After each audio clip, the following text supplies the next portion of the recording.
They laughed. Not the casual, passing kind. It was sharp, deliberate, the kind meant to cut. "She pays, we win," Mom smirked, glass of wine in hand. "Who cares if she starves?" Dad didn't miss a beat. "Useless. Doesn't deserve the house anyway." I stood in the hallway, still in my work uniform, the smell of fryer oil clinging to my skin after my third shift that day.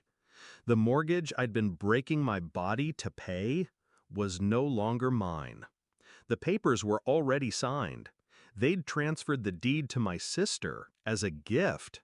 My contribution just erased, like I'd never bled for it. I didn't step into the room, didn't give them the satisfaction of seeing my face break. I just walked upstairs. Quiet. Because quiet meant they had no idea what was coming. Back then, I thought family was a promise. I was wrong. When the mortgage first came up, they'd told me, "It's all of ours, we just need help keeping it." I was fresh out of college, saddled with debt, but I said yes, because they were my parents, because that house had been the backdrop of my childhood. Birthdays, burnt Thanksgiving turkeys, the dent in the hallway from when my sister and I played tag indoors. They promised me security. They gave me debt instead. The signs were there. The smirks when I mentioned my double shifts. The sudden hush when I walked into a room. The way my sister stopped pretending to be broke. New phone, new clothes, weekend trips. I wanted to believe it was coincidence, until I saw the document. It was on Dad's desk, half covered by a pile of unopened mail. The title deed. My sister's name printed clean and bold where mine should have been. I didn't touch it.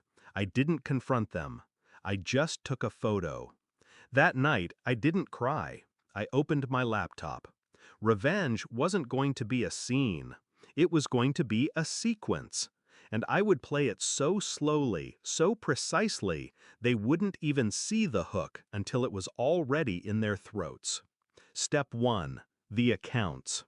Over the years, I'd taken over most of the household bills to make it easier for them. That meant I had access.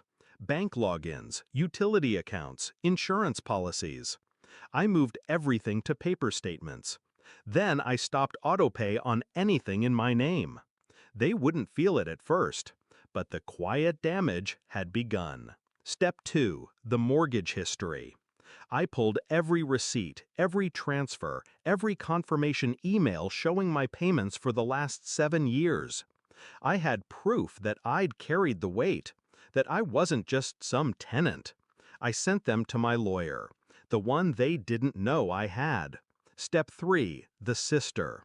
She was enrolled in a private grad program, paid for, in part, by family funds.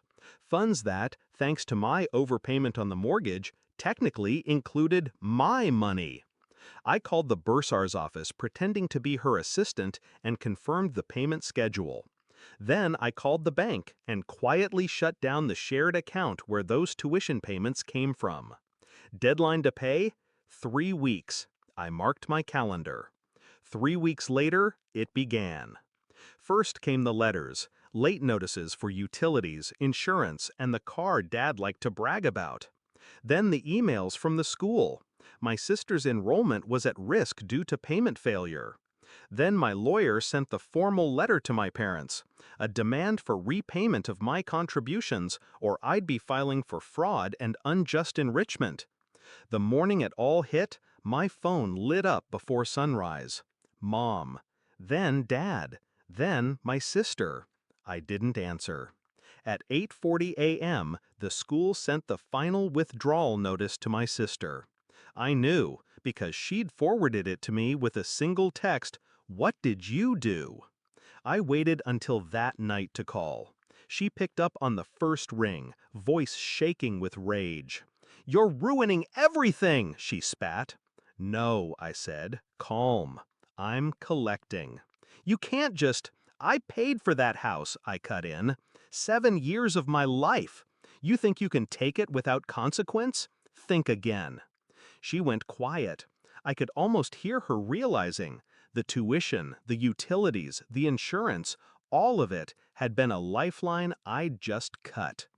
By the next week, my parents were scrambling, selling off furniture, borrowing from relatives, anything to plug the holes.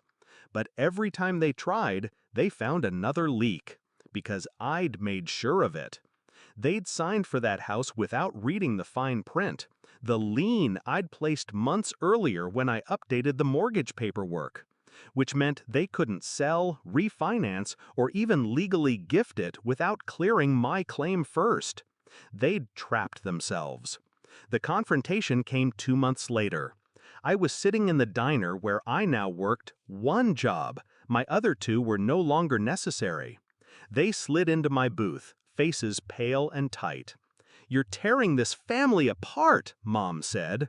"No," I replied, stirring my coffee. "You did that when you sold me out."